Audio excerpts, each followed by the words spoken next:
And welcome to the WAN Show, ladies and gentlemen, the only show that you tune into on Friday afternoons or evenings or Saturday mornings, or I don't know where the you're from. It doesn't matter. It's not the point. The point is you're tuned in now, and that's a good thing. We got a great show for you guys today, including, oh man, we built the most amazing chair of all time, and it actually ties in perfectly with the LTT store item that you and I were talking about earlier in the pre-stream stream that's over on Floatplane. Yeah. All right. Yeah. We're also going to talk about the Xbox Series X and S, including some discussion around whether like the PC is just, DOA at this point.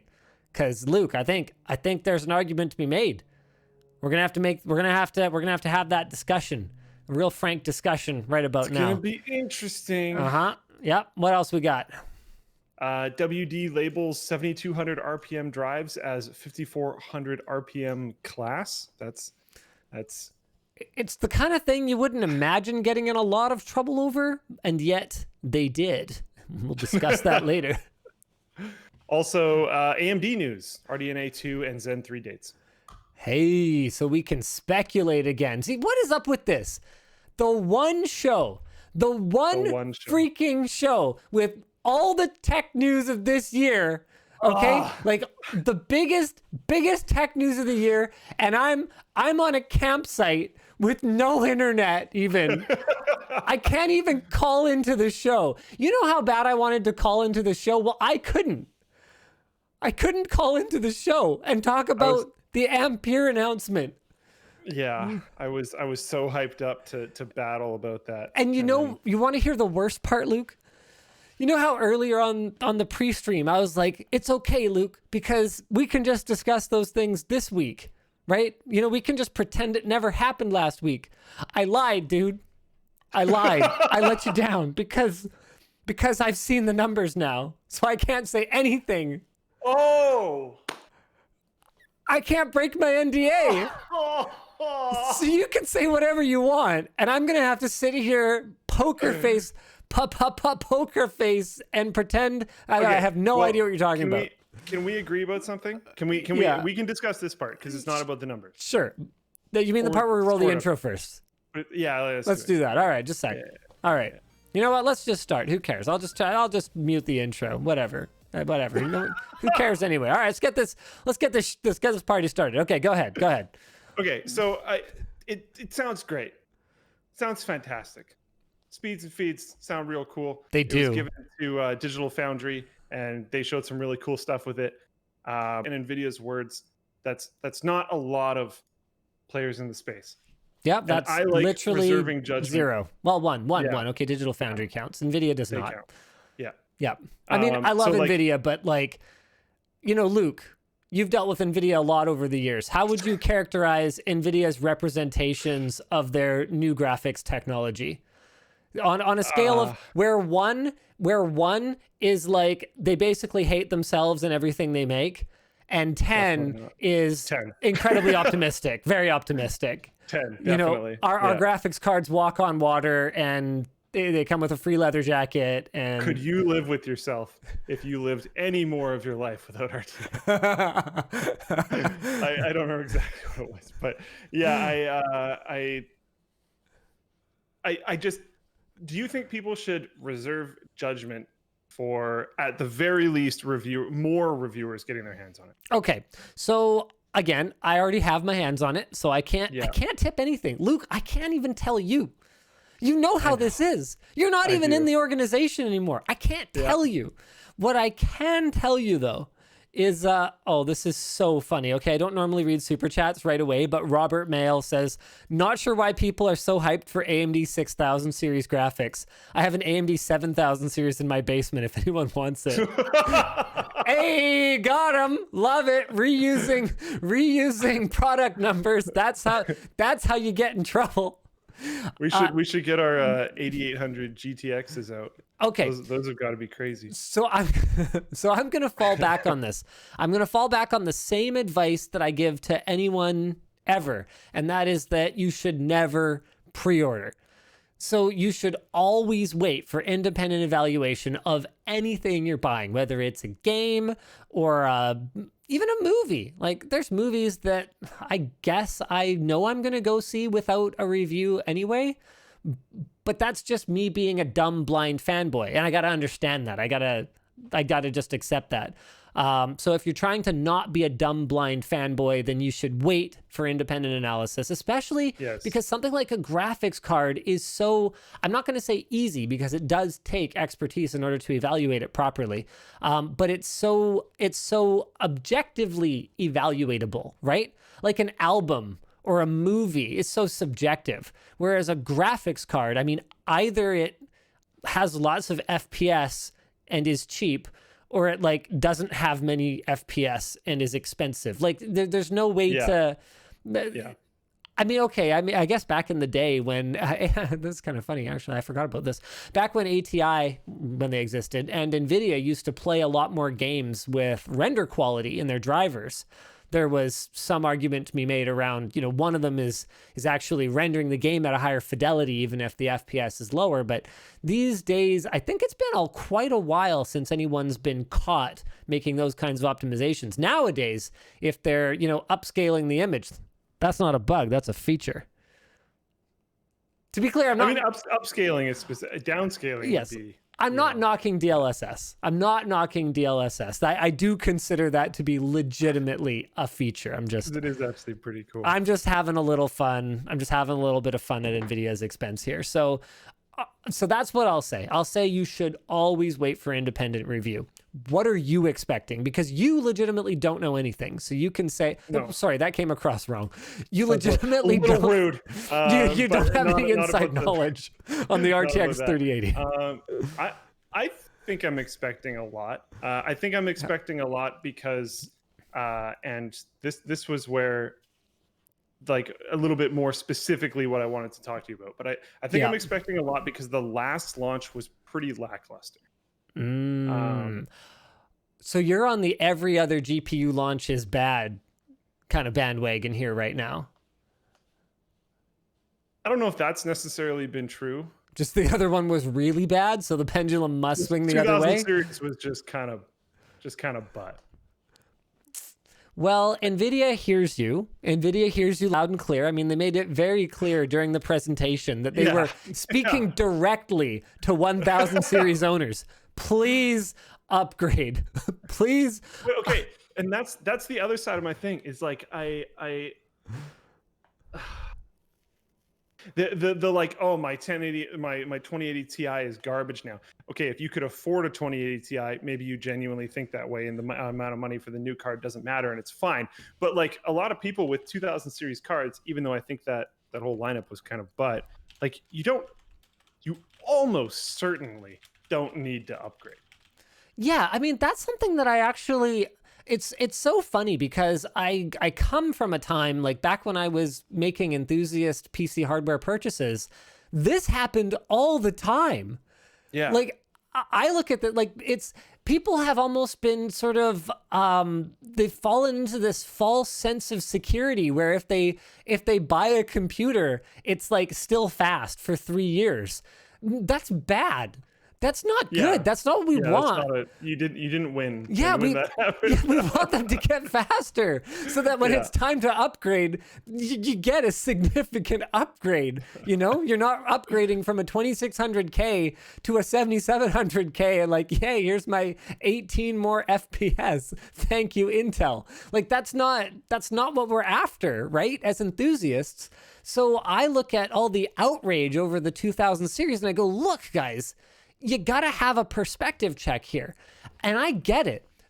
So there's some people out there, Luke, like you said, where to them, a 2080 Ti is just pocket change anyway. Who cares? It's like, oh, this is garbage. I might as well give it to my little sister and get the new 3000 series. But there's also people out there that scrimped and saved and scraped together, potentially over the last 2 years. That's when the 2080 Ti launched 2 years ago to get real-time ray tracing, only to discover they bought a card that's not even fast enough to run it at a modern resolution in almost any games. That launch was lame. And that sucks. Like that really sucks. It but, does for sure, but sorry, keep going. But your card's not garbage. Like, I'm running a 2080 Ti in my VR rig in my living room. I'm not going to swap it out. Not because I can't afford a 3000 series. I mean, probably not right now, just because these things are going to be so tight. Really hard to buy. Really hard to find. But sometime 3 months from now, realistically, like I'm not gonna sugarcoat it here, guys. It's not like I can't get hardware if I need it. If I call up a Gigabyte or Asus or MSI or Zotac or pretty much you name it, and I'm like, hey, sup? I need an RTX. They'll be like, oh, fine. So if I wanted to upgrade that system, it's not even a matter of the money. To me, it's just like, hold on a second. What game is actually demanding more than what an RTX 2080 Ti can do? Like, if I'm not actually trying to run real-time ray tracing at 4K, that is still a fantastic, powerful graphics card. It is still going to be more powerful probably than the Xbox Series X and the PlayStation 5. Like, it's not going to necessarily, oh, wait, hold on a second. Yeah, RTX 2080 Ti is even getting direct storage. So you will be able to leverage that direct access for the GPU to high-speed NVMe storage on an RTX 2080 Ti. It's not a bad graphics card. No, it was kind of a bum release, and like the whole kind of point of it didn't really pan out directly and all that kind of stuff, but it's still very powerful, especially for almost everything that almost everyone will use it for. Exactly. Everyone's like, oh, Flight Sim 2020. Okay, get real. How many of you actually play Flight Sim 2020 as like you get home at the end of the day and that's like the game you play? And most of the like really intense flight simmers that I know, and of course Twitch chat's gonna be like, oh, I do. Yeah. Okay, fine. Most of the really intense flight simmers that I know of are not gonna balk at getting a new card. And they were like very likely gonna get the new card anyways, so it doesn't matter. And like something that Linus and I have been talking about on this show probably since, I'm assuming, one of the first 5 episodes has been the idea of when you're not necessarily even strapped for cash, when you're trying to be strategic about your computer component purchasing and upgrading, you flip that before the announcement. Yep, because not afterwards. With that said, the one time that would have screwed you is if you flipped your 1000 series before the 2000 series announcement, because you basically would have been stuck just like buying a more expensive graphics card for a small increase in performance. Even then, you wouldn't have gotten screwed that bad. Like, you might have lost a couple $100, which is a lot less than you lost if you didn't flip your 2000 series just now a couple weeks ago. Oof. Yeah, pretty rough. But like, there's a reason why we've always said that. It's because it works. And if you did that this time around, you would not have lost that like huge amount of money. Bugatti Boy 912 here says, lol, Linus gatekeeping flight sims now. What are you even talking about? I'm just being realistic. Like here, hold on, Top. I think that was saying it's unlikely that like how many people even play? Is there Steam stats on this? Top Games Twitch here. Hold on just a minute here. So we got your Fall Guys. Okay, sort by viewers high to low. Here we go. You got your Among Us, you're just chatting, your League of Legends, your Grand Theft Auto 5 is still bigger than Flight Sim on Twitch. You got your Fortnite. I mean, how old is that game? Why is it classified as a driving and racing game? Fortnite? No, Grand Theft Auto 5. Oh. What are they doing? That is so stupid. Look at this. Driving racing game. You guys claim to know gaming. Even I know that's not right. Okay, so hold on. How far down this list do we have to go to find Flight Sim? And to be clear, I'm not knocking Flight Sim. I'm just saying that sim games are not mainstream. And this is kind of like the same stupid arguments that you saw way back in the day. Like, I'm talking back Pentium 4 versus Athlon 64, when people are like, but my video encoding. It's like, please, you are not a video encoding. Like, back then, like the YouTube space didn't exist yet. Like, people were not in their basements on their Pentium 4s creating videos. And yes, a small handful, but there's dozens of us. A small handful of them were, but for the vast majority of people who were trying to treat, well, this great advantage in video encoding as some kind of, killer app for buying a Pentium 4 versus an Athlon 64, it was a completely fallacious argument. Like, it just had nothing to do with anything, because the majority of us are just going to go home, fire up League of Legends or Fortnite or, Rocket League or whatever, and get no advantage whatsoever from that hyperthreading. And there's been 100 different examples of this over the years. I mean, Intel has been on the receiving end of this kind of favoritism towards their competitor more recently. So Intel right now is at a significant disadvantage in one of the most popular benchmarks out there, Cinebench, compared to AMD, because AMD just ships way more freaking processing cores for the dollar than Intel does. And Intel's like, but nobody actually uses Cinema 4D. And it's like, yeah, I know, but it's really easy to run. And it gives us a pretty sort of relatable and still legitimately real world look at multi-core performance, which we can kind of extrapolate out to the future, assuming that software developers learn to use multi-core processors better over the next, 5 years that you might own that PC, or 10 years that you might own that PC. And we can say, okay, this is definitely something to consider when we look at the value proposition of these two products. I'm saying that in the case of Flight Sim is not going mainstream in the next 5 years or 10 years. Flight Sim has had a steadily, not very fast, but steadily decreasing player count, even with how new it is. And its 24-hour peak is around 10,000. So They are all watching this stream, as far as I can tell. So here, hold on. Let's go back to the list here. I can't even make this stuff up. Hold on. Where is... Control F Sim. Okay, hold on. Control F Sim. Here we go, again, ladies and gentlemen. It's a really cool game. We talked about it on the WAN show. It looks beautiful, and if you have one of those, like a crazy jacked system that can play it, and maybe even a rig that you can sit in, and like manual controls and stuff, really, really cool setup. You can take Flight Sim super far. I also know people that run Flight Sims on lower settings, on lower setup rigs, and have tons of fun with it, and that's absolutely fantastic. It's just not really that big of a player base. It's just not mainstream, that's all. Yeah. So here, hold on. I'm not done with this yet. I'm not done beating this dead horse. Okay, so we've got Miscreated, which is simulation. We've got Escape from Tarkov, which is a simulation FPS. Hey. And again, a little less popular than Fortnite, just by a little bit here, because people don't generally want realism in their video games necessarily. We've got DayZ, okay, yep. We've got VR Chat. We don't actually have anything that I would consider to be a straight up sim style game yet.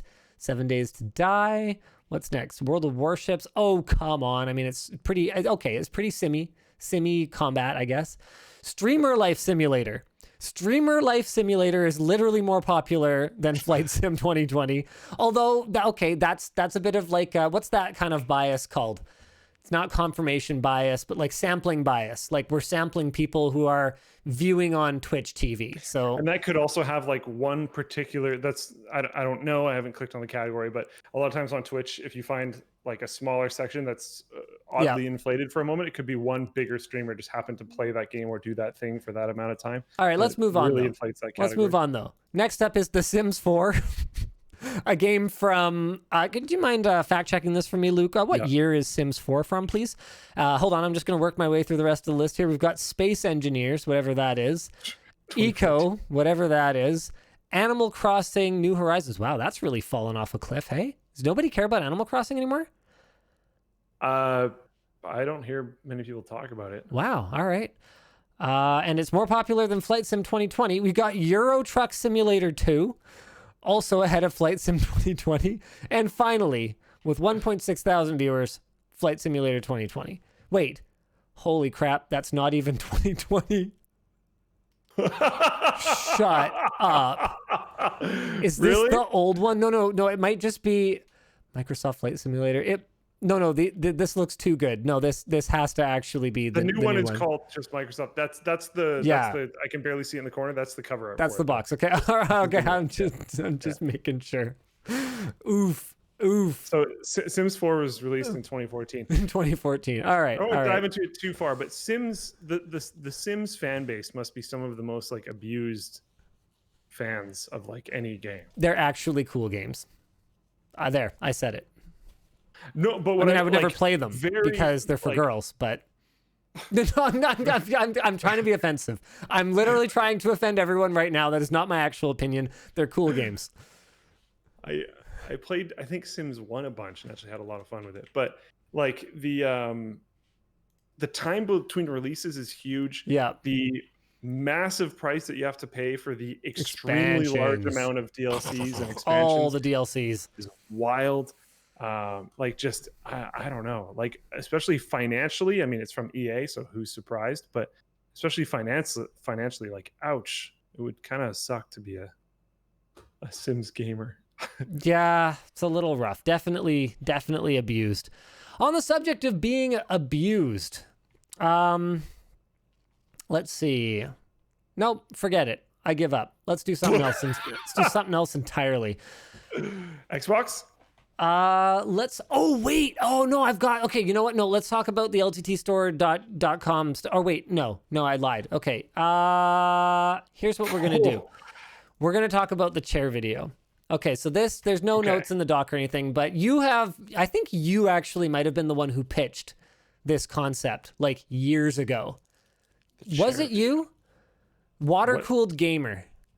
I think that was me. I think it was you. Okay, so it's been years since Luke has been at Linus Tech Tips making videos, but we are finally executing on some of his best ideas that, quite honestly, the reason we never did is because, no offense, Luke, but neither you nor I had the maker chops to do them properly. We all saw what happened with the pizza PC. That was... You guys should seriously make a V2. We do need to do that. We're going to make an actually good one. It will be really cool. Yes.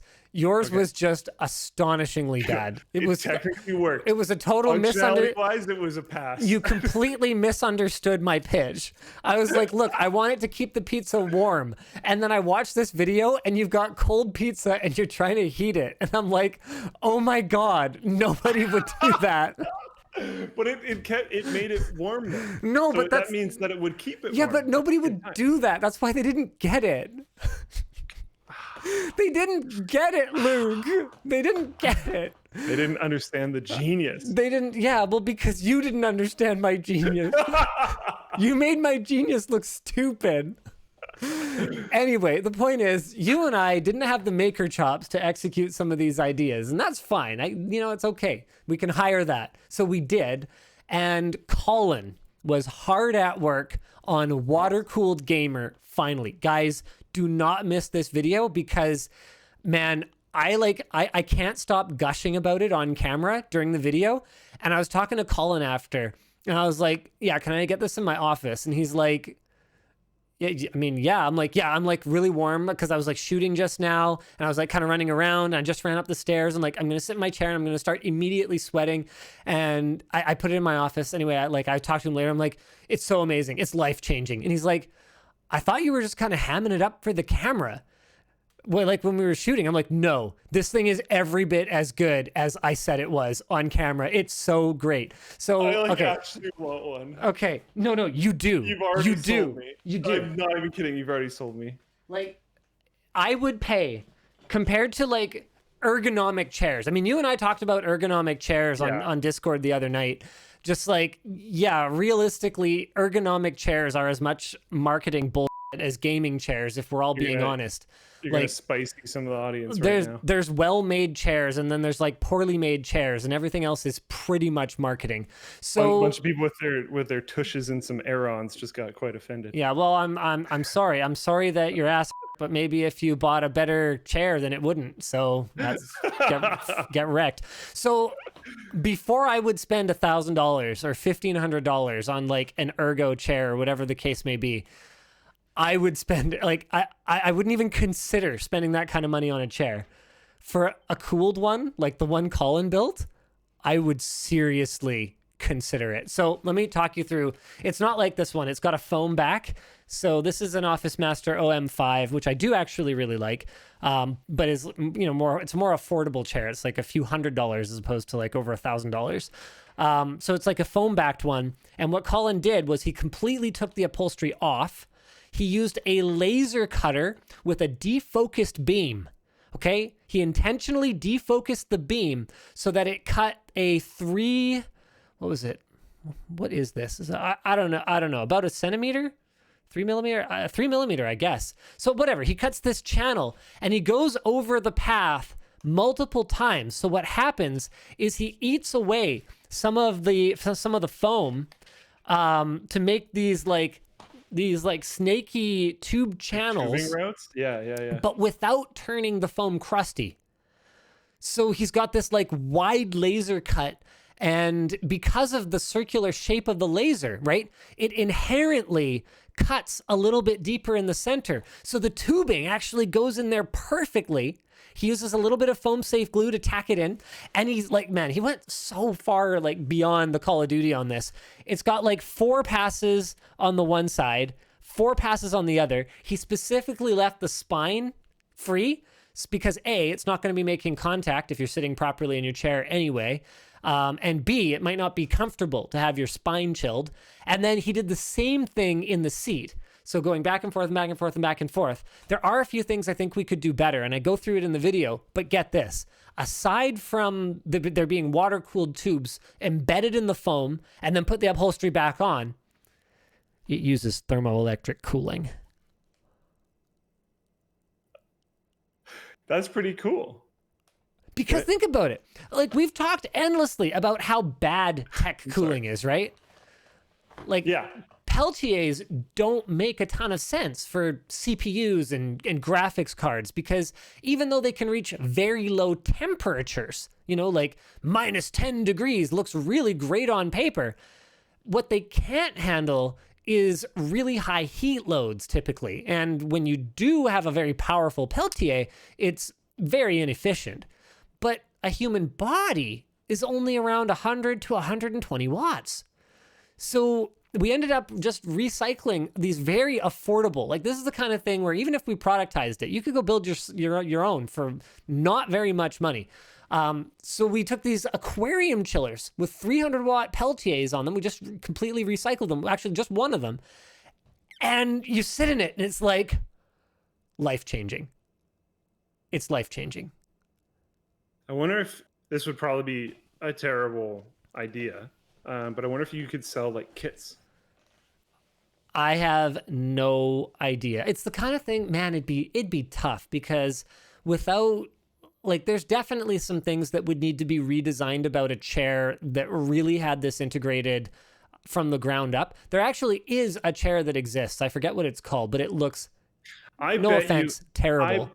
I bet you could work with Corsair. I can just fling these ideas out now because who cares? I'm not even part of it. Yeah, It's fantastic. it doesn't even matter. I love it. Yeah, I bet you could work with like a Corsair because they have chairs, right? I'm not talking out of nowhere. They have chairs. And okay, maybe someone else based on that reaction, but you could probably work with someone to get the foam parts. Right. And then cut them and then give the tubing, the Peltiers, everything in a kit. Mm-hmm. And that person buys the chair. Maybe they buy the chair without even the seats on it, and you guys could like literally finish the seats and they just put the seats there. I don't know.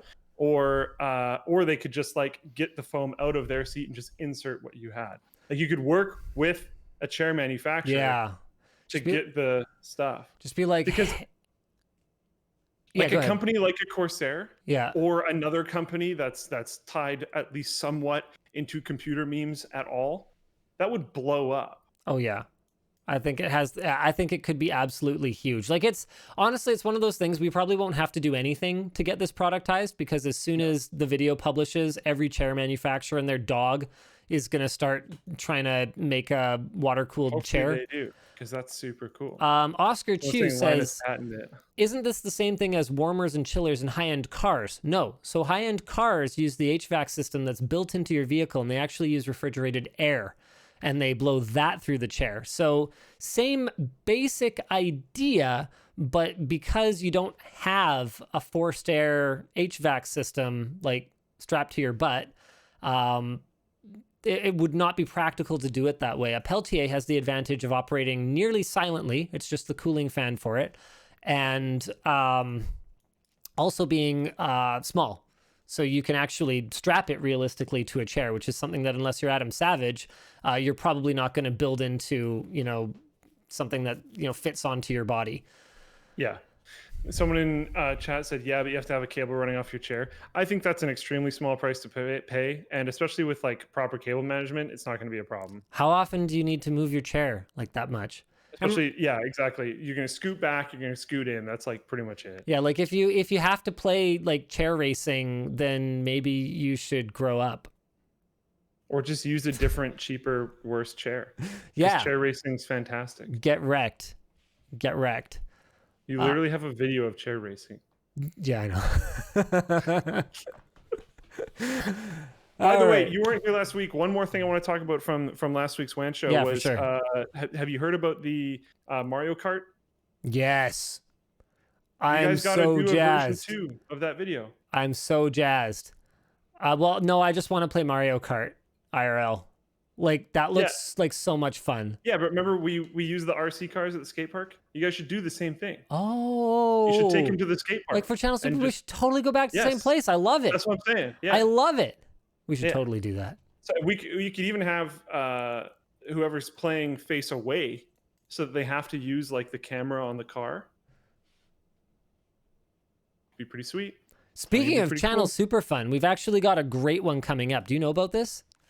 No. Okay, Channel Super Fun is not dead, ladies and gentlemen. Dennis is determined. Like the corpse is lying there on the ground and he's just like hammering away at its chest. Beat hard, beat.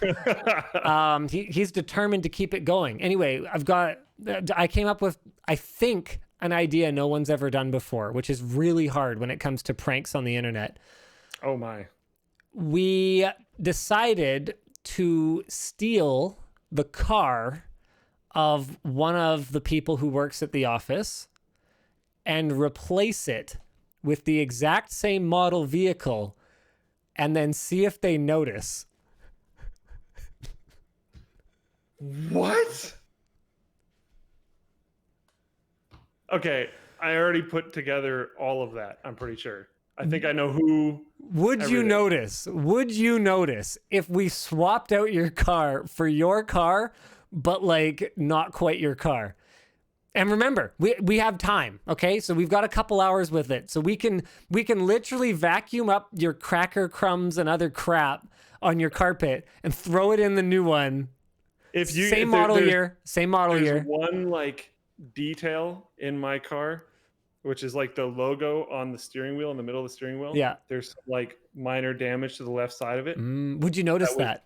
That was, yes, probably, because it annoys me every time, but I bought it like that, so there's nothing, whatever. But if you guys like even like temporary markered on top of it and made it look similar, it wouldn't even have to be that close. Yeah. If in my periphery, if it was similar, probably not. I bet you I wouldn't notice.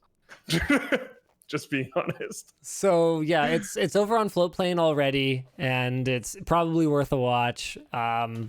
Pretty fun video. We've got another really good concept. That's another sort of like. Oh, I was wrong. Messing with. Who'd you think it was going to be? Well, I don't want to say. No, go ahead. It's fine. Everyone's filling the chat with it anyway. I thought it was going to be Brandon. Brandon. Because you got a model. Didn't you? You bought your in-laws a Model X or something? He has a no. They got a Model Y, and Brandon would definitely notice if he had a Model Y all of a sudden. Yeah. Sorry, I thought you had gotten the same model. So yeah, my bad. Yeah, no. So yeah, we ended up going with Yvonne, and I'm not gonna spoil the ending though. It's definitely worth watching.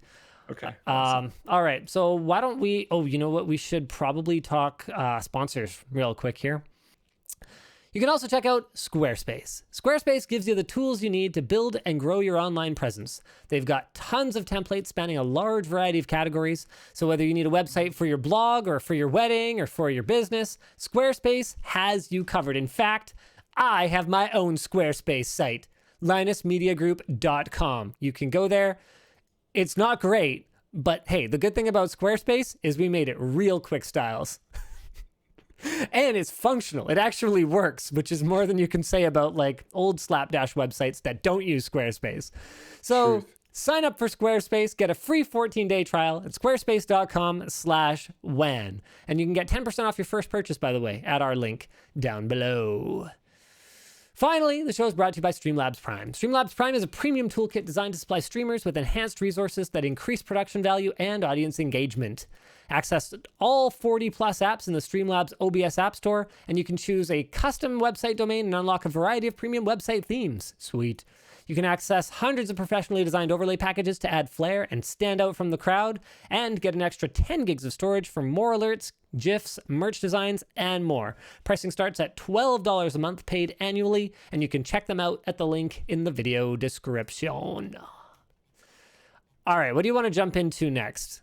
We should probably talk about okay, Xbox. LTT store real quick. Okay, fine. Xbox. And you can check oh no, what's happening? Hey, sorry about that. All right, go ahead. LTT store, All right, sweatbands. hit me One with on your it. head. No. There was a different thing. Oh, this. Okay, hold on. So I had actually wanted to tie this in with the discussion about the chair, because poor Luke has no air conditioning over there right now because there's a bit of an air quality problem here in Vancouver, and his air conditioner is not the kind that just recirculates the air inside the building. It actually filters air in and out of the building. So he was like, "Oh no, I have to wear this new merch item all show, and oh no, it's a sweater, and oh no, I don't have my air conditioning." And I just wanted him to put it on so that I could talk about how he doesn't have a water-cooled chair and how he's probably really warm right now. We're not actually launching this sweater right now. So that was it, Luke. Thanks. When are you launching it? Later, some other time. Okay, that makes way more sense, because like, why? It's like the world is burning. My AC's off so that there isn't more smoke in my house from the wildfires. Why are we releasing a sweater? I was gonna support it. I was there for you, Nick. Okay, but I just didn't understand. Yeah. So okay. While you take it off, I can tell the story of. It looks like Floatplane stream is down for some reason. That's very strange because YouTube and Twitch are both still live. That's really unusual, actually. Like not even just trying to be like, "Hey, Floatplane, it's so great." That's actually very unusual. The restreaming server is different than the other, so it's not actually necessarily that weird. Oh, hold on. That seems to be back. All right. Well, that's fun. Anyway, so let me tell you the story of why we're launching a sweater. And actually, do you want to just show the peeps why we're launching a sweater in August, September? Well, actually, it's so late that it's almost just a little bit early. So it's meant to be just like a super kind of snuggly, I didn't feel like getting dressed, but I can't be seen in my pajamas type of like fleecy interior sweater. It's really simple, just clean branding. I think we're going to launch it next week.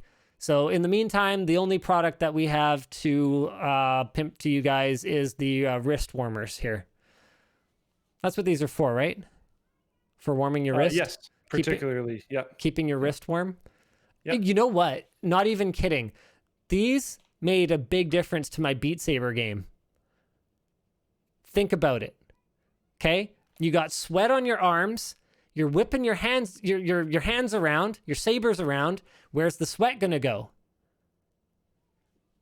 You're whipping it around? Yeah, actually, the sweat goes to your hand, right? Yeah. And what are controllers made of? Slippery plastic, right? So for the same reason that I wear them when I play badminton, it's actually really helpful when I'm playing Beat Saber. So yeah, guys, you gotta get yourself some LTT sweatbands up in here. Luke, you really don't have to keep wearing that for realsies. Well, hold on. My girlfriend, who actually stole it and wore it before I was able to, and is actually a huge fan of it, even though it's not released yet. I'm going to show a feature of it, even though it's not coming out yet, because Linus is pranking me. There's these like super slimline pockets on the side. We can't see it. There we go. Yep, they're like hidden kind of stealthy pockets. Super stealthy pockets. Kind of you a like hidden... totally wouldn't notice. Pretty cool.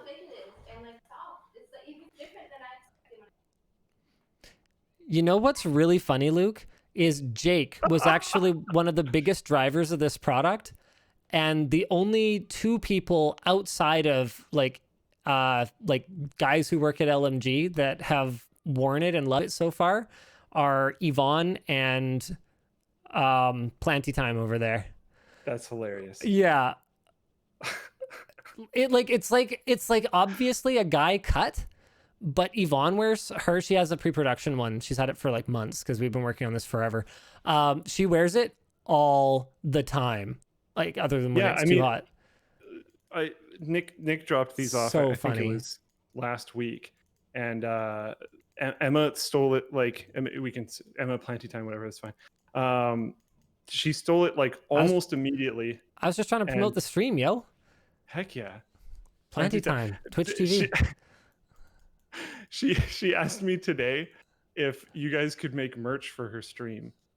For her stream? Because she likes the merch that you guys make so much, and she had a few people asking if she could get some merch items for them to get, and I was like, You know what's really funny is we are straight up getting pretty close to opening Creator Warehouse up to more creators. Currently there are 4 people who work there, and we are posting 6 job postings in about the next week or so. That's pretty wild. I think you might have some like minimum order quantities. You know what? I think there's stuff that we could work with though. So there's certain things where we'll be able to piggyback on our biggest customer, which is obviously Linus Media Group Inc.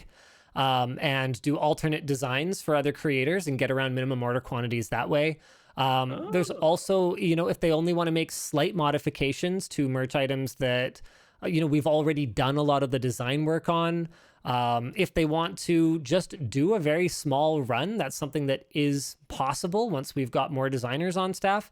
It's something that we've invested really heavily in over the last couple of years because we just identified this problem with merch that was out there, and we're so tired of merch services that suck that we were like, okay, well, let's just spin this up as a separate company, like figure out merch sourcing.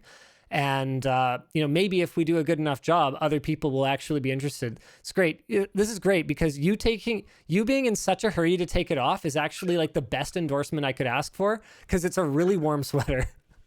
It's not super bulky either. It's like really uncomfortable to wear when it's warm.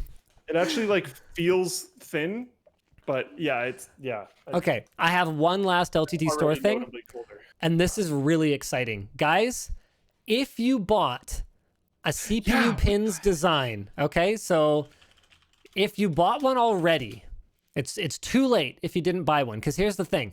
We can't announce like a golden ticket type thing because then all of a sudden we're running a lottery. But what you're Willy Wonka now. Yeah, what I decided we can do is we can print golden tickets and then tell you guys after the fact, when it can't affect your purchase decision, what happened. So this shirt right here is the CPU pins design, and you can see that some of the pins are open circles and some of them are closed circles. And the closed circles make this LTT, what we call our diamond logo, in the middle of the bottom of the CPU. If you bought one, look very closely at it. There are 3 out there that have a different design. There are 3 one-offs out there with a different design in the pins. And if you have one of them, what you need to do is send us a picture via the LTT Store support email of what it does say, and you will win a gaming rig. Ridiculous. Yep, RTX 3000 series equipped gaming rig. It might take us a little while to get our hands on it because RTX 3000, but we will ship it to you if you got one of those shirts. The next, you guys should do, like, obviously you can't announce it. Yeah, I can't promise anything else. A genuine golden ticket, get you to like LTX and a tour of the office in the way that like that the would Willy be Wonka awesome. golden ticket would have done. Did you see that I think is it the Jelly Belly guy is doing golden tickets right now and giving away a factory? Yeah. Isn't that ridiculous? So funny. Oh man. The world is a weird place. I know, right? It's like, what's stranger, reality or fiction these days? I don't even know. I have no idea. But someone's like, on my way to buy a shirt. Okay, you weren't paying attention. I already said it's too late. Yeah. Although I'm not saying that we'll never do anything like this again. I'm just saying that if you bought one and you got, I'm not going to even say what the design of the shirt is. You got to go look at your shirt, because I'm willing to bet whoever got it, because actually I know that whoever got it didn't notice that it's a different design, because they would have contacted customer support already. But it's very different looking once you actually like clue in. You're like, oh, that doesn't say LTT at all. So go check it out, guys. All right, let's talk about Xbox Series S and Xbox Series X, shall we? Okay. So finally, the information is rolling in on the next generation consoles from Microsoft. And I'm not going to lie, man. It's looking pretty compelling. Yeah. It's looking pretty compelling. We've got the Xbox Series X at $499 coming. So pre-orders are going to start September 22nd, so in 11 days. And they are going to launch globally on November the 10th. And then the S is coming in at just $299, so it will be diskless. Unlike Sony's strategy of doing two full-powered consoles, one digital only and one with an optical drive, Microsoft has basically said, well, look, if you don't care about an optical drive, or if you want to save a buck, then we're going to do like a totally cut-down version, but we're going to price it super aggro. So even though it's only, let's have a look here, 4 teraflops versus 12.15 teraflops on the Series X with less RAM. My understanding is that the SSD size is the same, is it not? Hold on, those specs are not actually in here, and I'm a little bit hazy on it. If you want to, I'm sure chat's going to correct me. So even though it is less powerful, $299? Holy crap. Like you cannot, we've tried. You cannot build like a good quality gaming machine. Well, you can, but it's tough. You're going to end up making compromises somewhere if you're trying to build a gaming machine. Remember, it comes with a controller, like a good quality controller. You can't ignore value adds like that. It is real tough. Like what's an Xbox One controller worth? Like 40 bucks, 50, 60 bucks, something like that? Gotta be around there. Like I'd guess 50, 60. Yeah, I can look it up. $250 is not enough to build a gaming rig, especially one that's going to have the capability to play all these upcoming games for a very long period of time.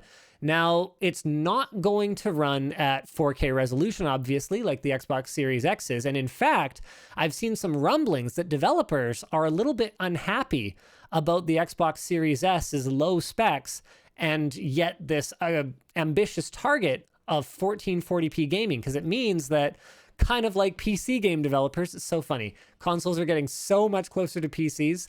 Just like PC game developers, all of a sudden Xbox developers have to target all these different, not just resolutions, but now levels of detail. And they have to start playing around with draw distance from one machine to another. And I mean, it's already happened such that you can actually adjust graphical fidelity settings in game and go, okay, I want this FPS, where I know I'm going to be sacrificing some visual quality, but I want a higher frame rate, or you can run at a lower frame rate and have, you know, more eye candy on. It's basically happening now. The consoles are PCs, but I still think the most compelling thing about the new Xboxes is not just this crazy affordable price for a new generation console, but the subscription service.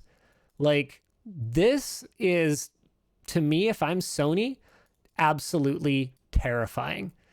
So the Series S is going to be $24.99 a month for 24 months and will include Game Pass. That's nuts. No, I also can't hear you, by the way. No upfront cost whatsoever. So Game Pass and the console, by the way, you actually own it. So at the end of 24 months, you own it. You're effectively financing it, not just renting it like you might from your cable company with your cable box. So you own the console at the end.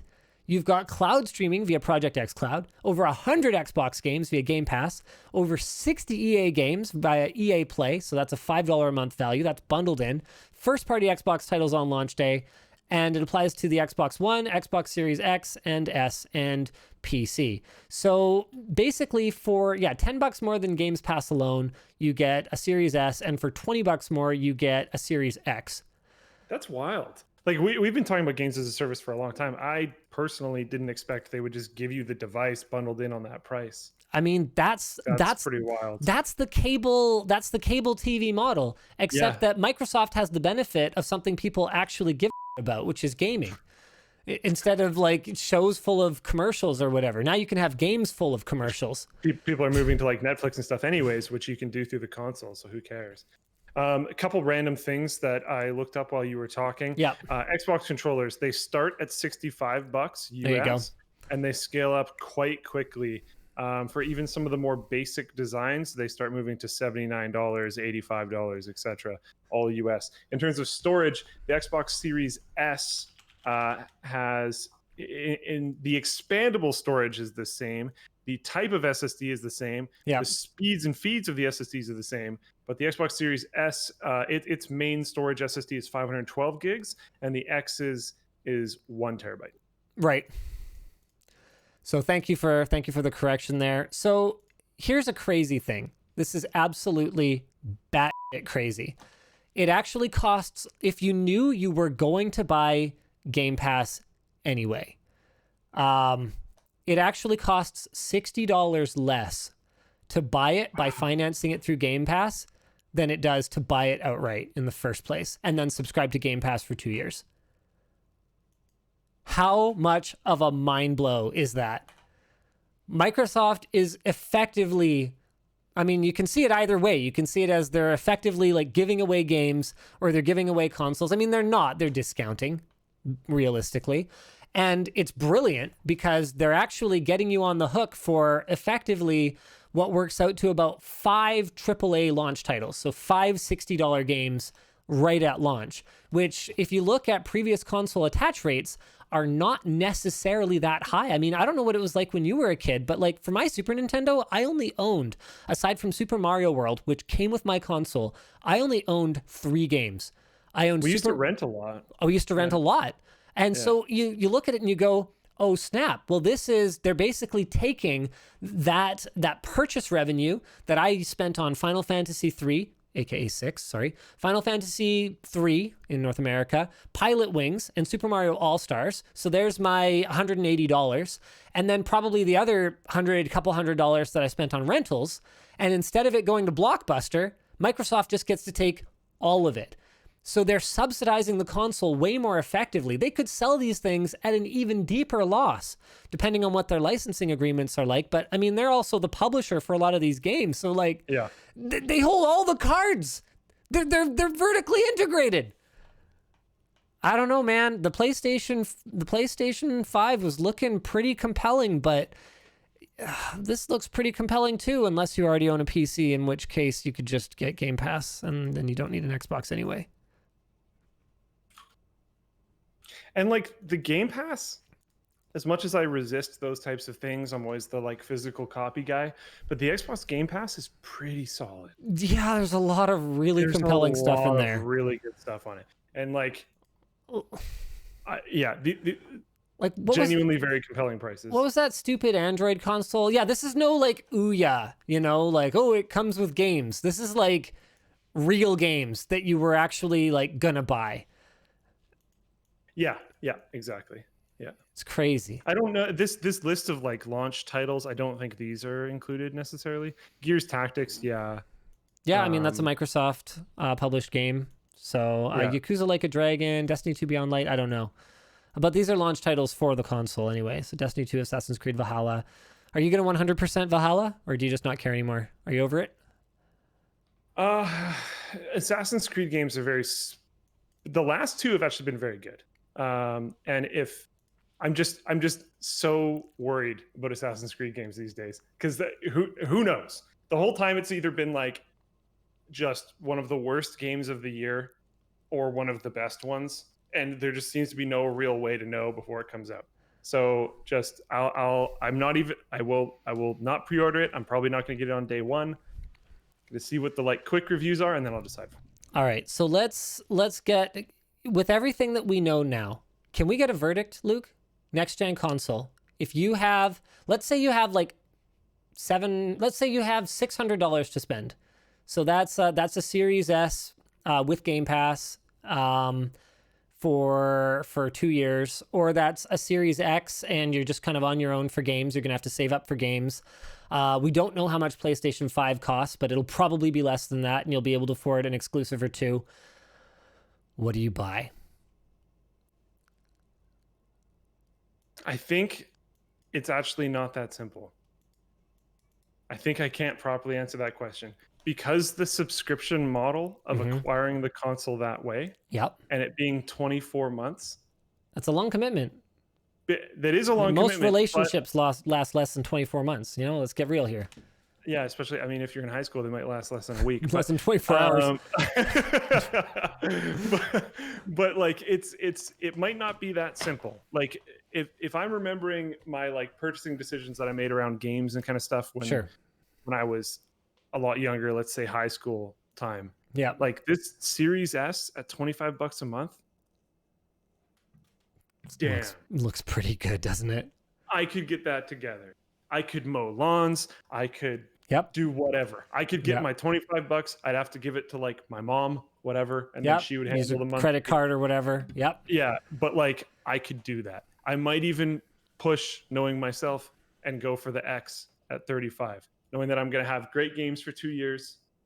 The console's going to run it just fine, and maybe every once in a blue moon, if I like push for some extra cash, I might be able to buy a one-off title.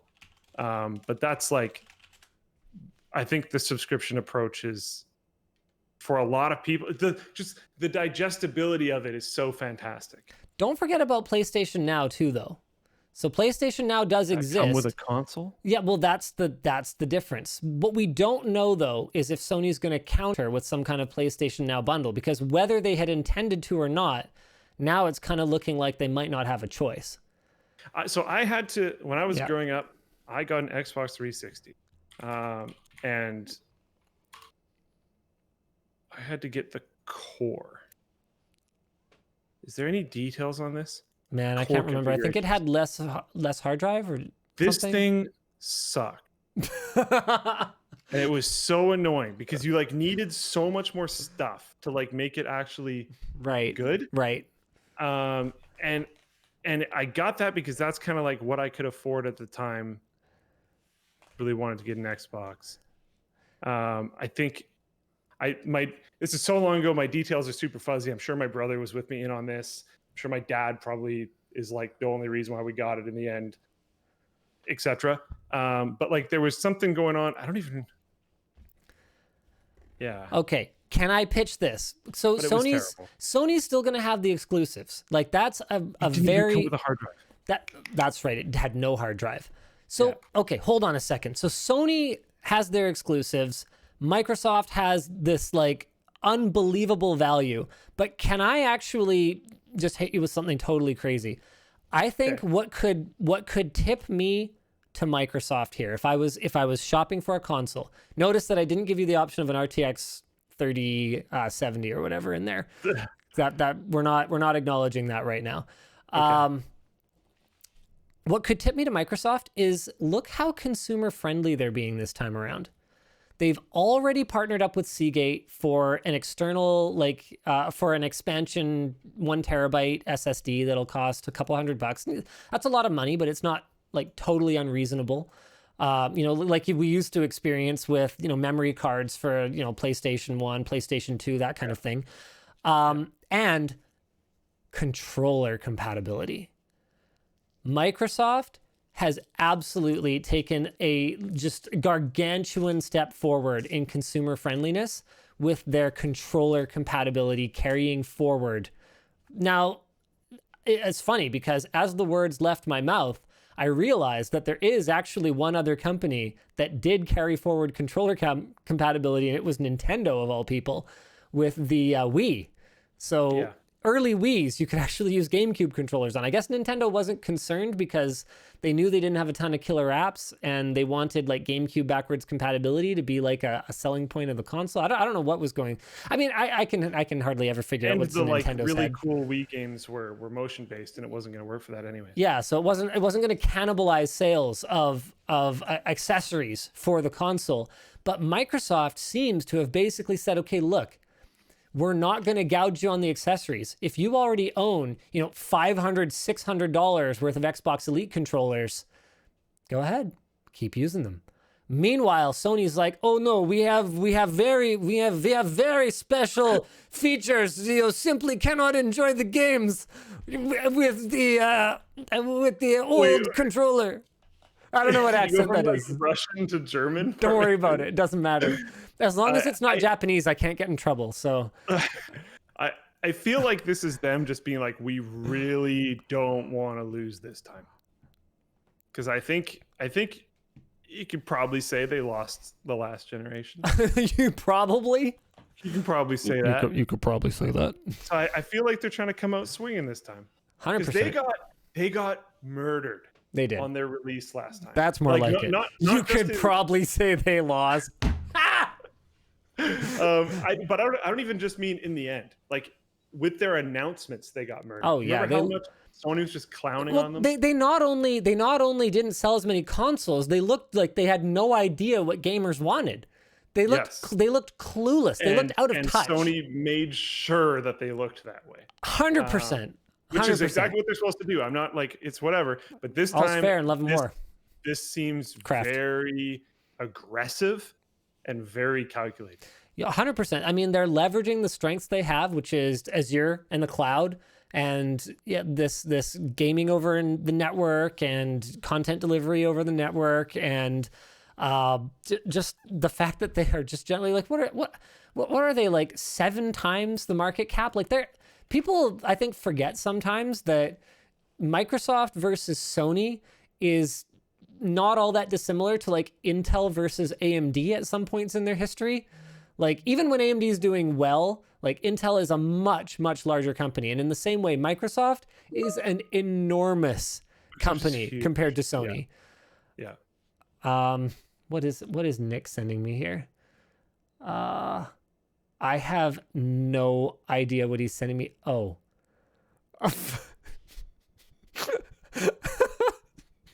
Okay, I'm sorry. Nick's just messaging me in the middle of the thing. This is from Cloud9. Tag someone who warms up like this. And for whatever reason, we've got a picture-in-picture of me like spazzing out. This is actually very, very, very tastefully slapped together here because they've actually got a picture-in-picture of what we're looking at in the big screen on my monitor there as though it's captured. That is not what happened. That never happened. You look so pro. I think what I was trying to do was make it not track properly. I can't even remember. This is a long time ago. That's outdated merch you guys are looking at there. Don't look too closely at it. We don't sell that anymore. I remember that video, I'm pretty sure. Oh, that's hilarious. All right. So anyway, I think that's when there was the popular mouse test of trying to move it too fast on a mouse pad. I think it was Logitech used that mechanical arm to do it. And I think we were being like, is this even possible? Like, yeah. Could anyone ever move their arm that fast? I think that's what we were doing. So I really like Microsoft's move with the controllers. That's actually a total game changer for me because it's like an unspoken cost. Like nobody talks about that a Nintendo Switch costs like $700 by the time you buy a console and enough controllers to play Smash with all your friends. Like, that's ridiculous. And yet we accept it. We don't even really talk about it. So every new console is like, it's not just the $300 to $500 or $600, however much they charge for it. It's not just that. It's like that plus another, what were you saying? Xbox controllers start at $65. So plus another like $250 of controllers to replace perfectly good controllers that there is nothing wrong with. And the stupidest thing about it is for years now, there's been no reason for it. As soon as we switch to USB and Bluetooth, There was no reason for controllers to not be intercompatible from generation to generation. And you can leave it up to game developers to say, okay, no, you're really going to need like a PS5 controller to play this game. But realistically, I would be floored if there's many multiplayer, like local multiplayer titles for the PS5 that actually require a PS5 controller. And if we're talking mostly single player games, then I would say there's nothing wrong with just using the PS5 controller that probably comes bundled with your console and some last generation controllers for all your friends who just want to sit and play. I don't even know what local multiplayer games are like big PlayStation exclusive titles right now. They're definitely more on the single player side of things. So there you go. Like, why do I need to? Don't know, but yeah. I'm sure chat's gonna jump in with some education for my. Someone who's like Rocket League ... question mark. I mean, you don't need new PlayStation 5 controller features for that. Yeah, not so much. Someone said racing games. Little Big Planet. Oof. Mortal Kombat. Again, like there's Broforce. Like there's no way you're gonna need. What even are the stupid features? Just like better haptic feedback or something. PS5 controller features. Like what is the killer app here exactly? A redesigned light bar. Two-tone color scheme. Hold on. Thegamer.com lists every exclusive feature. The new name, DualSense. Come on. You're not even trying. You're not even trying to make me care about this. Haptic feedback in the triggers. I could live without that. The share button is gone. It's now called Create. Built-in microphone. Okay, we're talking, again, local multiplayer. That is an online multiplayer only feature. Two-tone color scheme. Redesigned light bar.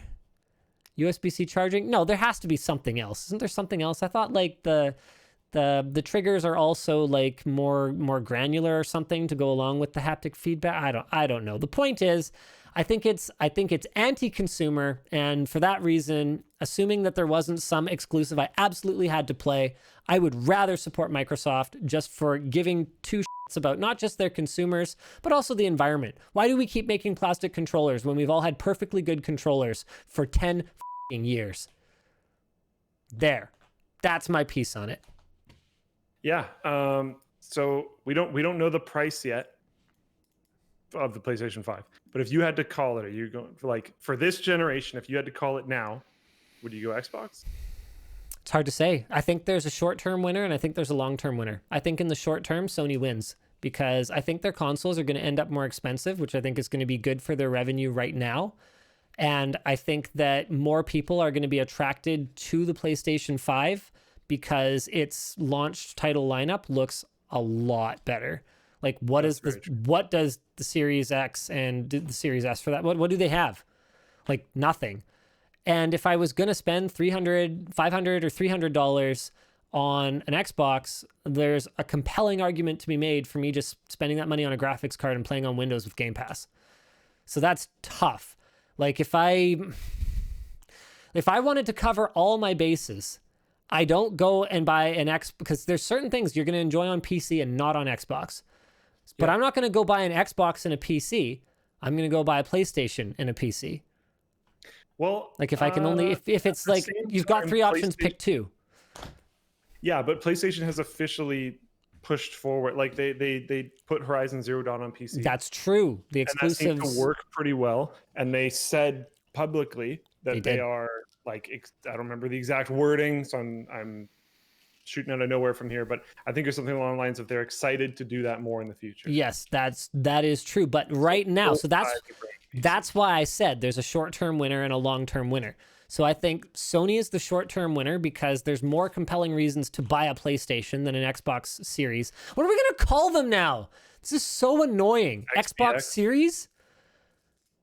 Yeah. Like, why do they do this to us? Anyway, so there's more compelling reasons for PlayStation right now, but I think in the longer term, man, Game Pass, cross-platform, like licensing the game for both PC and Xbox, so I could like buy a game on my Xbox Series S, and then like 5 years later, right, I still own that game, and I can just, I got a job now, I got like a ballin' gaming rig, I can like play that game at 16K resolution or whatever on my computer. That's sick. That's awesome. Yep. That's an experience that Sony just doesn't seem to have taken seriously here, that backwards and forwards compatibility, which is ironic because it was Sony that pioneered it in the first place with the PlayStation 2. And I mean, the last generation PlayStation laughed at Microsoft for like consumer unfriendly compatibility. And now Microsoft is going very consumer friendly compatibility, and PlayStation's stagnating a little bit, at least so far. Maybe they'll change some stuff. We'll see. Maybe they can change things around. They certainly have the capability because everything's using standard communication protocols. That's the kind of the worst part about Sony's lack of backwards controller compatibility, because they could do it. They could turn it on at any time. It's just a computer. I think the Xbox is going to be more.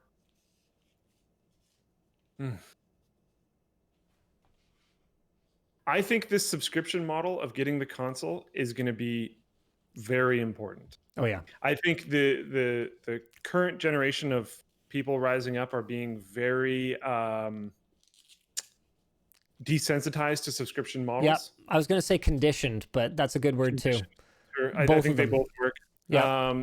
I think this is very digestible, especially in rough economy, low job forces, blah blah blah blah blah. Yeah. The world's on fire. There's a pandemic going on. Like it's a little bit rough out there. It's a lot easier to digest. $25. $25, no upfront. Get all your games. You can use your old controllers. You can maybe Craigslist some other guy's old controllers. They're still going to work. Yep, exactly. There's a lot of it. It's the Scrapyard Wars console, basically. Yeah. If I was, and like, if you're in that situation where you're like a kid trying to convince your parents, this is probably the one you're going to try to go for. Shad, so like, I think, nobody's talking about Stadia. No one cares. This is super chat. I'm just, no one's talking about Stadia right now. I think that's super compelling. So, and I think that's going to get them actually a pretty surprising amount of market share, because like, the buyer that you're talking about sounds like at least a relatively solid amount of income, probably an adult at this point, potentially a double income, no kids situation, or not married yet or something like that. Like stable, good income, all that kind of stuff. I think kids maybe less stable, maybe not as dedicated to games, and it's a little bit more digestible to do $25 a month. You get this console, you get games for 24 months, whatever. It's so easy. Yeah. And what's cool about it is, compared to something like Stadia, at least it's a subscription model again, and you can stream games to it, right, with Project X Cloud. But you can also play them locally with no latency. And when your internet's out, well, sort of, always on DRM. Okay, hold on a second, though. Something to help them, too. Yeah. Sorry, go. Oh, Navik Shah says, DualShock 4 works on PlayStation 5. Right, that's fair enough, but it's even more offensive the way that it works. It only works with backward compatible PS4 games. So the controller absolutely works. It's a software switch that they can flip. They just choose not to. I didn't even know that. It's even more offensive. That doesn't make it better. And something to add, we've been talking about how Xbox Game Pass is legit. This is Xbox Game Pass Ultimate, meaning it also comes with EA Play. Yep. That's actually a pretty big deal. Yep. 60 games. 60 more games, baby. Whatever you think about EA, that's like actually it's a lot of games. I'll make the rules here. All right, we should move on. I think we've got some rumors to talk about with respect to Zen 3 and RDNA 2. There's really not much that we can say other than that AMD will be announcing RDNA 2 and Zen 3 on October 8th. I thought there was another date for one of them. Don't quote me on that. So sometime in October. Zen 3 will be next-gen Ryzen 3000 series desktop processors. It'll be 7 nanometer plus, or so to speak, up to 64 cores for the data center chips.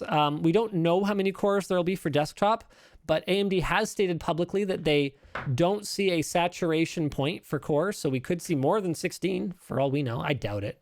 I'll be floored if they do more than 16. First chips will be coming late 2020. Looks like AMD is getting into a nice little TikTok cycle here, which is sweet. And also, we're going to have some news regarding RDNA 2, aka Big Navi.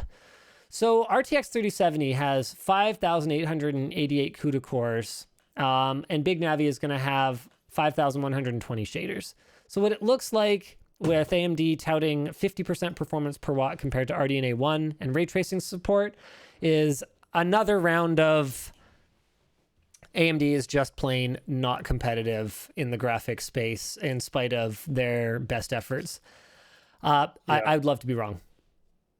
I 100% sign up for being wrong on this. I'm stoked to be wrong on this, but I don't think it's going to happen. I mean, RDNA 1 looked great on paper even, and yet for the first couple months of its life, it had horrible driver problems. And a lot of these are what I would consider relatively weak generation of competition GPUs. Yeah, I mean, even when NVIDIA has a bad GPU, like a GTX 480 or, RTX 2000, it was only bad because NVIDIA's previous generation was so good. Like, it's not like AMD had anything to compete with it.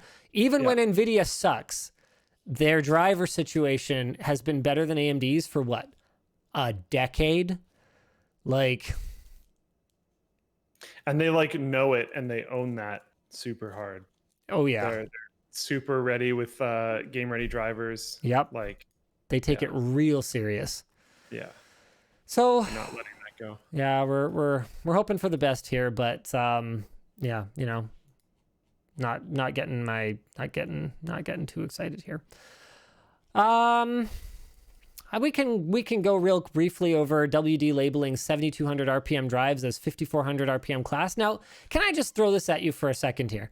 If you ordered a 5,400 RPM hard drive for your laptop or your external drive enclosure or whatever, would you see yourself as being potentially pretty stoked when you get a 7,200 RPM drive? I guess, yeah. Okay. Well, Redditors of r/data hoarder are upset with Western Digital again, this time for misrepresenting the rotational speed of their WD Red NAS hard drives. Wait, what the... is this blah, blah. In the past, they have not disclosed, calls the 55 on the drive's own firmware. Yeah, okay. So what happened was for each of several drive models, Redditor Amaroko placed a sample of that drive on an empty cardboard box with a mic held directly above it. This is great. Spectral analysis of the recorded audio using Adobe Audition showed a baseline frequency of 120 hertz for two models of WD's 8 terabyte 5,400 RPM class drives. That multiplied by 60 seconds per minute comes to 7,200 cycles per minute. So these 5,400 RPM class drives really were spinning at 7,200 RPM. Now, faster spindles do mean lower seek latency, and that's good for performance. But in the context of a NAS, where you might actually be more interested in low noise... I thought you said laptop. I did. I'm sorry. Low noise and low power consumption, it can be a disadvantage because it'll actually produce more heat and make more noise. So NAS is a bit of a different situation for sure. That's true. Sorry. Okay. So unfortunately, the 8 terabyte red that was confirmed to be 7,200 RPM consumes 8.8 watts compared to Seagate's Barracuda 5.3 while active, and 800 milliwatts compared to 250 milliwatts in standby. Oops. When they're spinning at the same RPMs, Western Digital and Seagate's drives consume roughly the same power. Like, the thing to remember is when you're spinning, it's not like it's this linear difference in power consumption as you increase the spindle speed. Going from 5,400 to 7,200 RPM is not just a, whatever that works out to, 40% increase in power consumption in order to keep it going that fast. I mean, even when the drives are full of helium, like the air resistance inside these drives is a significant problem. That's one of the reasons that 10,000 RPM drives never took off for consumers. They were just so much harder to engineer compared to 7,200 RPM, even though it only sounds like 40% more rotational speed.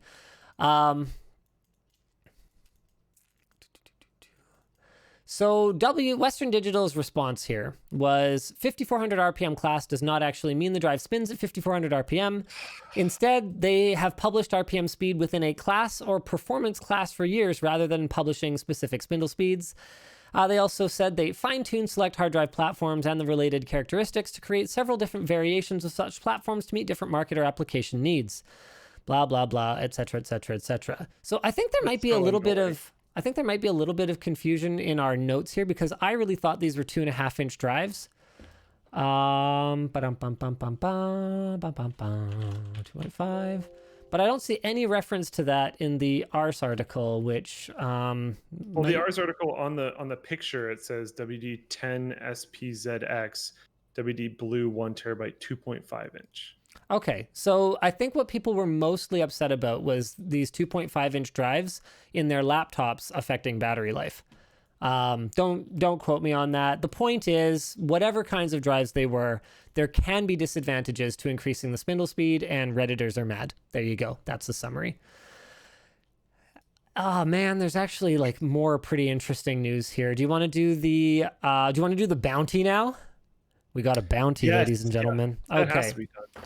All right. This is a thing that exists. And I know that there are people out there who have them because they've been considered collector's items for quite some time. This is the Hot Wheels PC. It was an entire set, tower, monitor, speakers, keyboard, mouse pad. I believe there was a racing wheel. Yep, there's a racing wheel. I will pay... I want to do a video. I've actually wanted to do a video about it for a long time. There's also a Barbie PC, and I'll accept either. I think the Barbie PC was probably significantly less popular. There's a lot fewer pictures of it. LGR did manage to get his hands on one, so there's one right there. I will offer... What's a fair offer for this, Luke? What do you think? What kind of bounty should I put up? I don't want to offer too much again because I think I ended up overpaying for that monitor. I think you've overpaid for everything so far. I don't know. We tried to acquire one and kind of couldn't. But okay. I don't know. All right. All right. Let's say.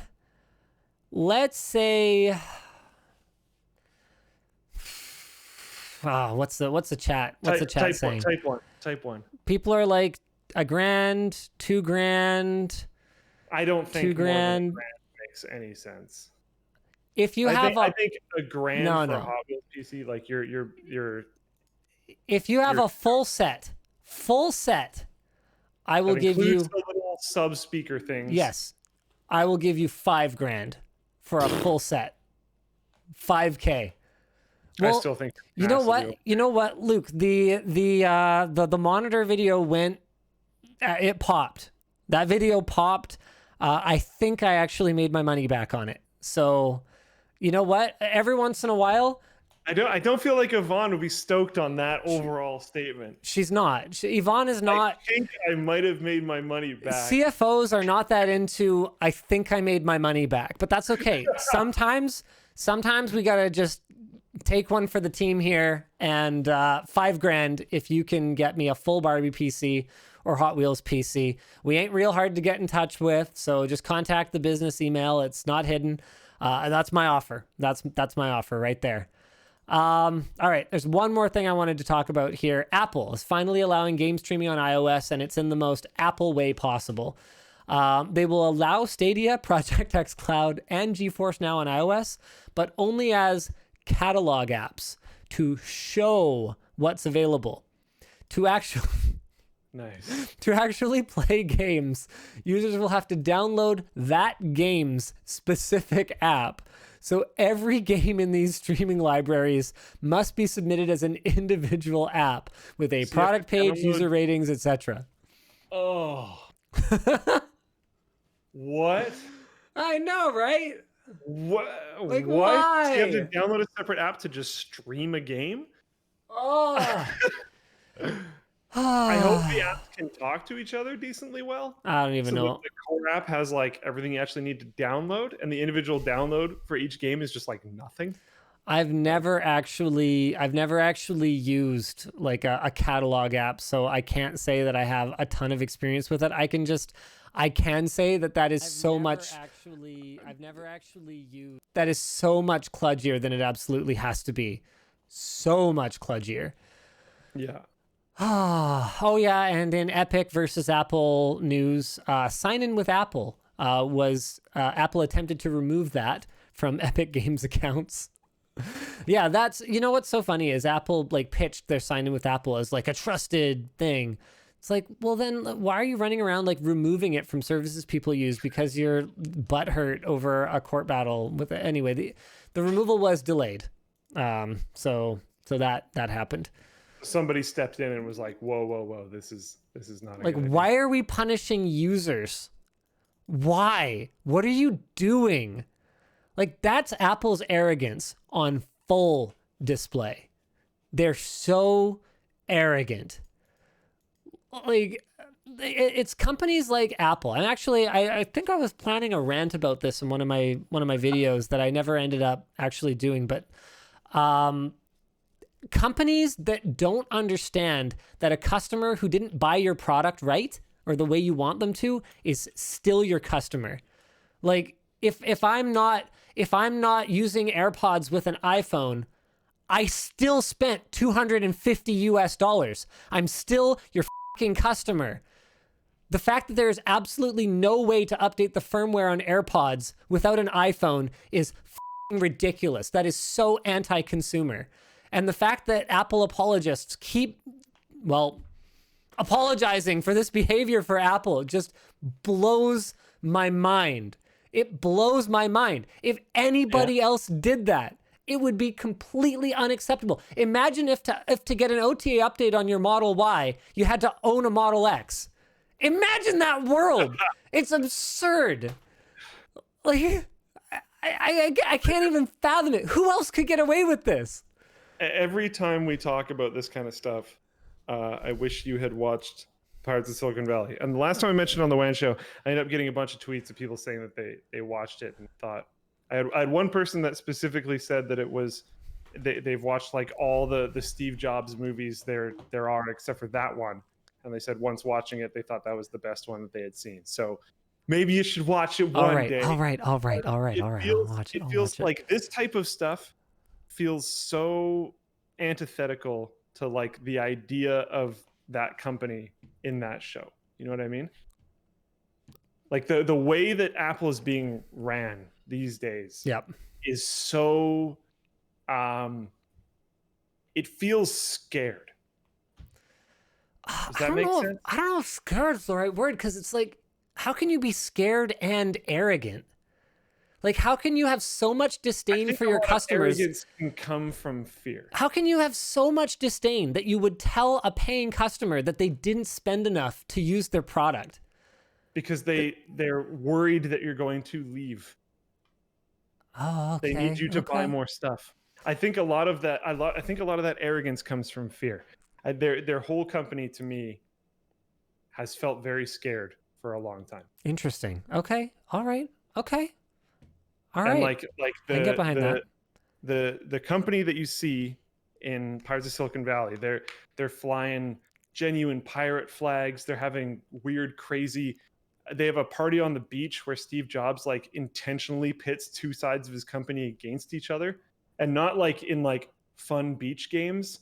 Like he's trying to effectively make them hate each other to build like competition within the company to drive people to want to make their individual product better. Right. So that you can like push people forward even more aggressively. Like they're kind of a little nuts and they're really aggressive and they push forward like really, really hard. And like, but they're definitely not scared. Right. And it feels these days that they're scared. Someone's saying that's wrong in chat. I mean, sure, but like, it feels like that to me. Cult mentality, absolutely. All right. Speaking of cults, you crazy cultists who tune in and give us your time so generously every week, you no longer have to give us any more this week.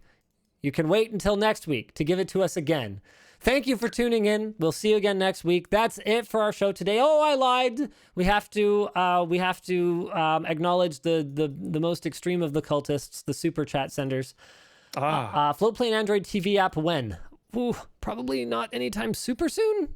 Yeah, no current in the works plans for that. Thomas requests a collared version of the Elemental shirt so I can rep LTT at work. A collared shirt. Okay. I mean, hit Nick up on Twitter, and I don't know, maybe it seems like it's like a weird request, but hey, Trevor says it's my birthday and I just had a Halo LAN party. You're doing it right. You know whose birthday it is? My dad's. Happy Wow. birthday. Yeah. Happy birthday, Pops Lafreniere. Yeah. He's a good dude. Really, really easy birthday to remember. Yeah. Because there was that whole military coup. Yeah. Yeah. In Chile. But no, I'm not even joking. I didn't know that. Yeah. Yeah, it's I was like going with the towers. yeah, it's the whole like thing. All right. So Evan says, as a technology, what's your opinion of PAM4 signaling? And now that's in the new 30 series, do you think we'll see a lot more of it? So basically what that is sending multiple bits of data per signal instead of just whatever it is, 1 or 2. So 4 instead of 2. So instead of just on the rise and fall, we've got these like multiple states. So it's basically kind of like TLC versus like MLC flash versus like SLC flash. So having these multiple states, it effectively increases data transmission rates at the cost of making the controllers more complex. Seems like it was a matter of time, and I'm super stoked for more bandwidth on, consumer hardware. I mean, I don't know what else there's to really say about it. Paul says, I was browsing some old WAN shows and saw some guy named Slick hosting with Linus. Pretty strange times. He's a weird guy, weird dude.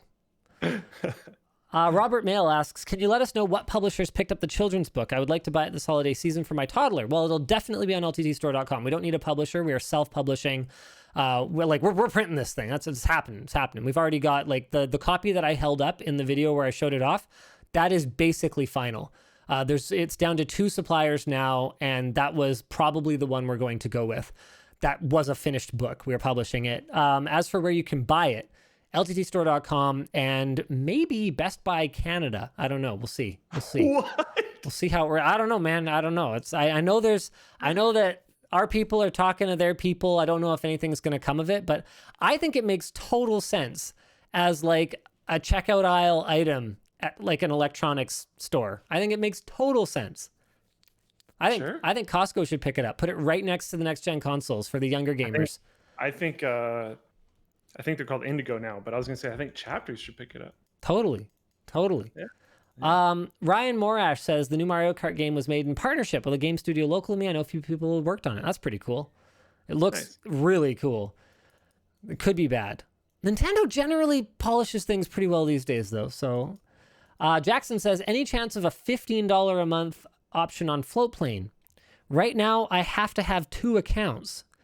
Any updates on Desk PC V2? It's coming. Colin had a lot of trouble with the reservoir. He's been working on the other stuff. P.S. You got me into PC building at 10. Thanks for the great content. Hey, thanks, Jackson. I mean, we could put higher tiers just for lulz, but I don't really know what else we have to offer, because as you're going to find out in How Does LMG Make Money V2, which is coming very soon, I'm going to be opening up the kimono here, showing you guys exactly how the sausage is made, so to speak.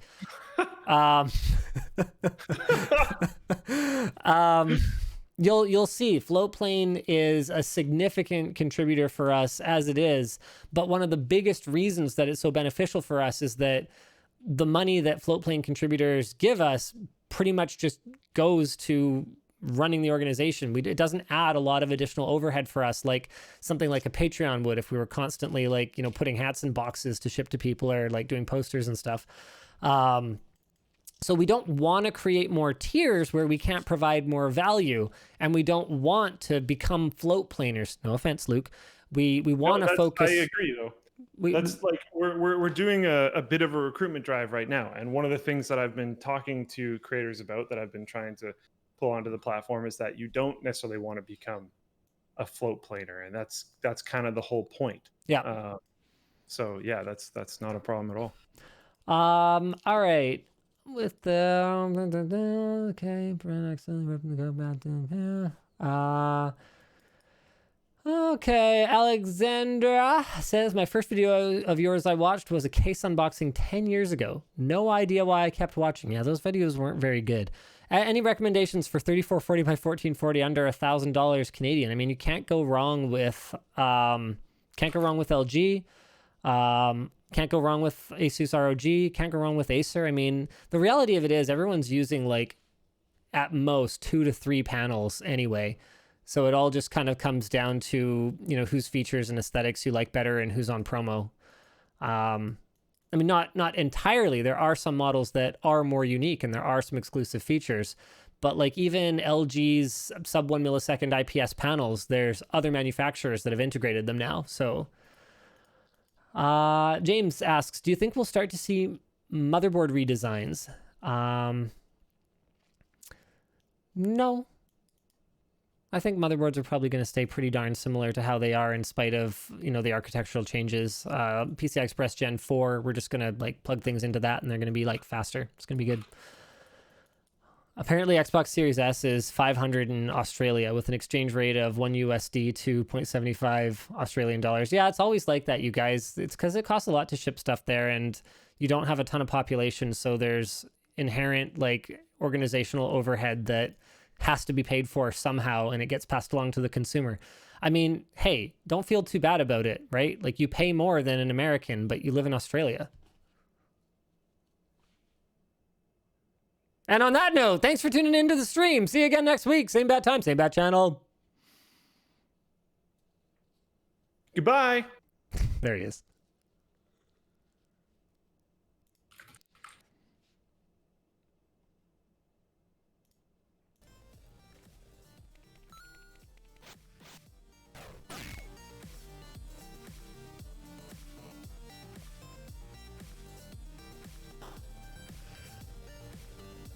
Muted intro, people are saying.